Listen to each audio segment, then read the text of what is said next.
What's good? Um,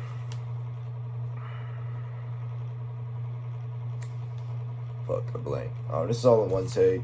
I just want to give y'all my opinion on the new Tyler the Creator album, which has been dropped at a random time. I did not expect it to drop it so recently, and people just been like, "Oh wow!" At the time, he was doing a Chromacopia tour while doing this album as well. I'm sorry, I just forgot the name. I just kind of woke up. I'm trying to get this out because I do love you guys, and I'm trying to call tap. Don't tap the glass.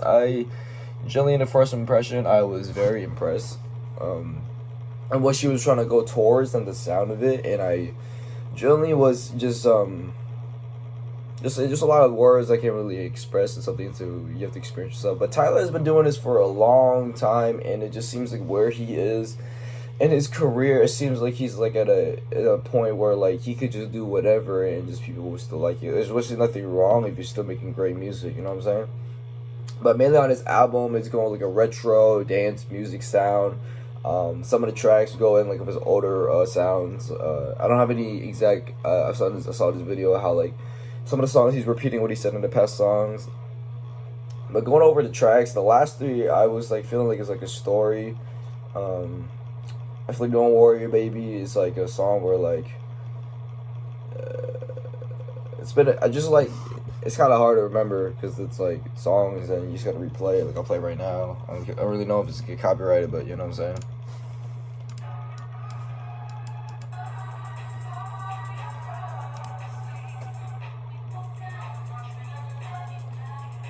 I'm thinking this is like the one where like they meet and shit, and then like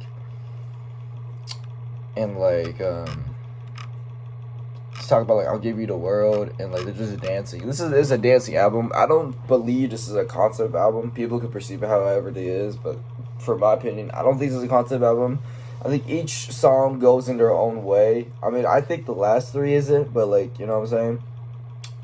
Going in with that, like "I'll Take Care of You" is a good one too.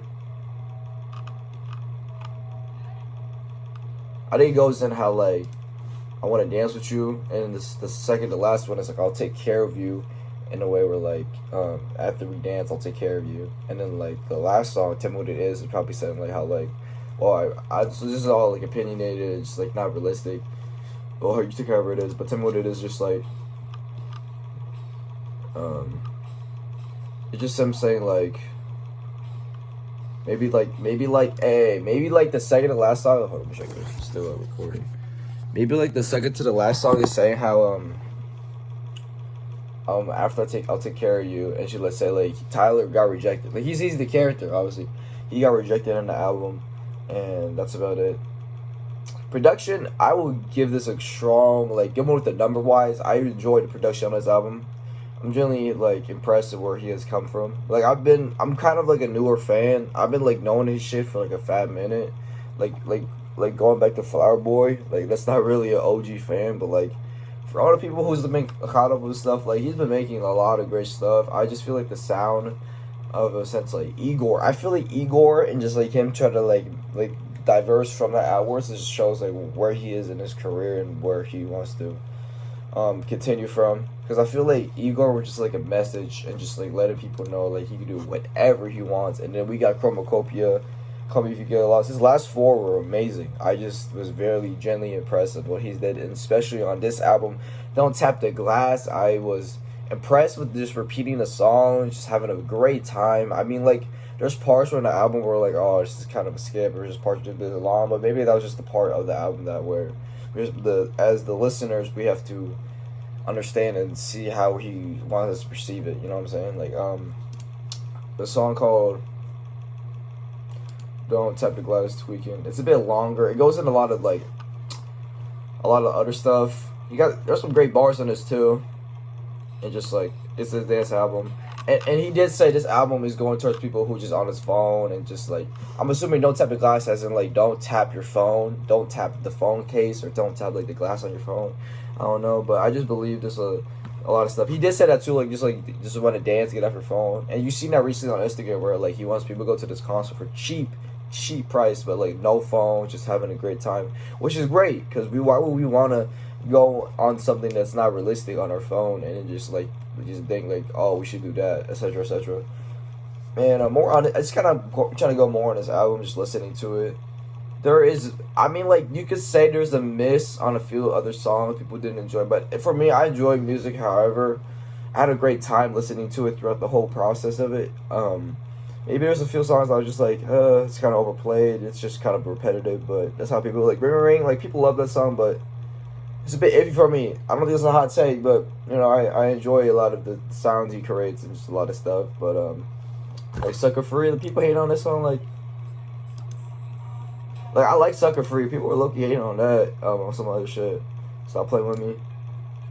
I feel like we see what Tyler is, just like how he is as like a person.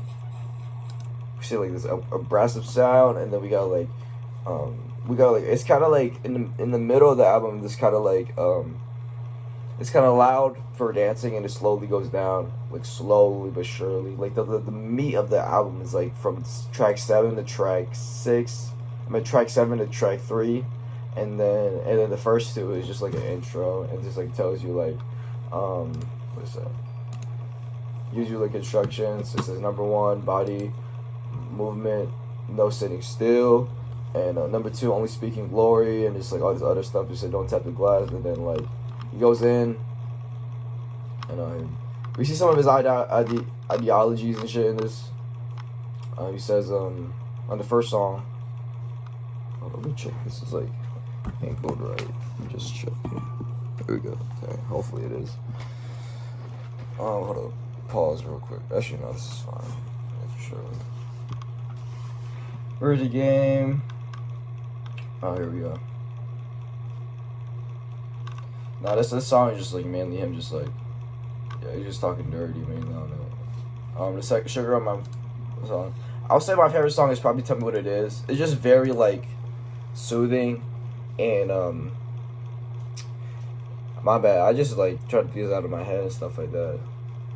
Well, where he's directing towards, like for his like next stuff, like well, this is gonna take a while until he drops the next album. It's just very surprising that he dropped in the first place, because I mean, like people usually do the 2-year wait. You know what I'm saying? Like let's look at the times. You know, like we got here. Look, so we got Goblin to Wolf 2 years, Wolf Cherry Bomb to Flowerboy 2 years, Flowerboy to Igor 2 years, and then Come You Get Lost, Chroma Cookie 3-year gap, but Don't Tap the Glass was a 1-year gap, which everyone was pretty surprised about, because you know why would he drop this freaking early? Maybe he felt a way towards this type of piece of music he wanted to drop in, which is understandable, because he as someone who is an artist, I feel like who wants to like let people know and just want to send a message, especially in the timing and where people want to be in life. You know, I kind of understand that.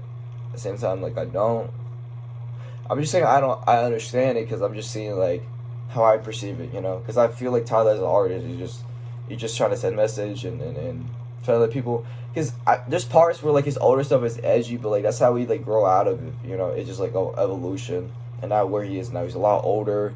He's just trying to make music and where people can enjoy. He still has a young sound, and like parading music as a general artist. Like just like look at Igor compared to like look at like the past albums like he has worked with. Like Igor has a bunch of features, and Call Me to Get Lost has a bunch of features in which where he wants people to be creative. He's like it's I don't want to like say he's like Kanye, but like he works with a lot of people in which like it's not really a solo album. Like this is low key like one of the albums where he worked on it. So the Chromacopia, I mean, like wasn't considered a solo album because he worked with a few people. But I'm just saying, like in general, like don't tap the glass. So he has like it says right here it's like 3 features, but Pharrell is like mainly a producer.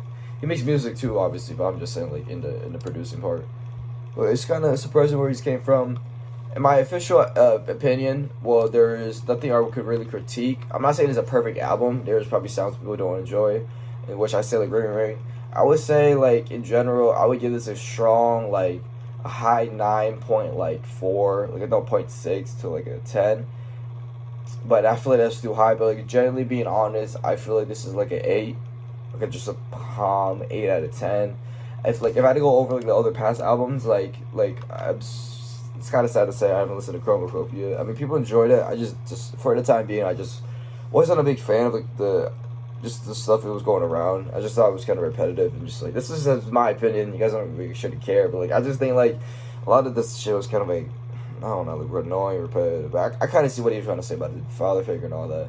Come If You Get Lost was a very fun album. I remember when it first came out too, like during the summertime, yeah, June. Like this is like out of like middle school. Like this is a very fun time in my life when I was listening to it and just like enjoying it. Like 2021 was a great year for music too. Like during the summertime, this summer too is a lot of great music. Like JID, Bryson, and just a lot of other artists dropping too. Like I might be reviewing this JID album soon. JID, sorry. Just go more into Tyler. Go back on topic. Igor. You know, I was low key just like listening to this like every day. This is just such a okay. If I had to rank like the number wise, like Don't Tell the Glasses A, Chromacopia NA. You know what I said. Come If You Get Lost is more like a. It's looking like a 7 to an 8. I won't say there's any misses, but like there's parts where like I was like, but it felt rich sounding, clean. It was great production. He hasn't really missed on production. It's just parts where like I just don't enjoy, but I understand people who do. But it's like a 7 to 8. Igor is like a 10. I don't think it's crazy to say. People who hate on it, people who don't hate it. I don't really know why, who do, because I feel like the opinions of people who like force from other music critiques and who review music just don't take it from themselves. The people who watch them, you know what I'm saying? Like, why would you believe in what they say when you don't even like recognize how you feel about towards the music? Because you could say like let's say like a bad album from like I don't know, like let's say like Smoke Perp, right? And like let's say you enjoy that album, then Igor, and people will hate you on an opinion, but like that's your opinion, you know. No one can really change that or go against that, and going towards that too. I feel like some of my opinions are kind of stupid. I mean, I have to go back and like what I said back in the day, but I mean, there's a lot of music I've listened to and just enjoy. Like I don't have anything against or towards music. It's just like how I take it in. You know what I'm saying? Like I can like this song and I don't like this song. It's just the vibe, you know. Like I try to take everything one by one, like with the music, because if you really if you play the same stuff every day, it just kind of shows like how much you love it. You know what I'm saying? That's about it. You know, it's an 8 to a 7. I mean, the total technical glasses is an 8. My favorite track is Don't Tell Me What It Is. The worst track is Low Key Ring a Ring, or Don't Ring a Ring. I was kind of having a good time with that, but the reasons why I didn't think it was a 10, I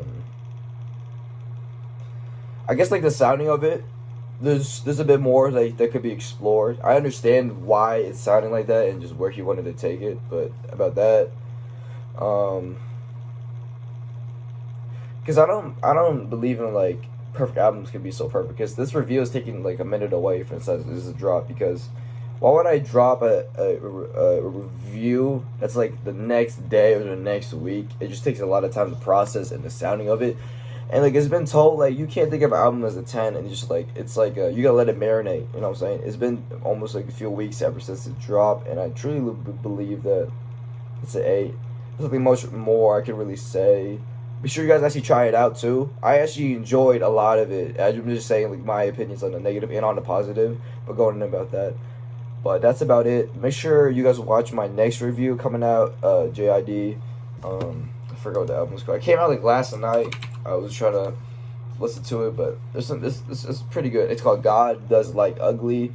Beautiful, beautiful album cover right here. You know what I'm saying? But that's about it. Make sure you guys subscribe and like and check out other videos. I'm sorry for the wait for this review, and that's about it. Peace out, people. Love y'all.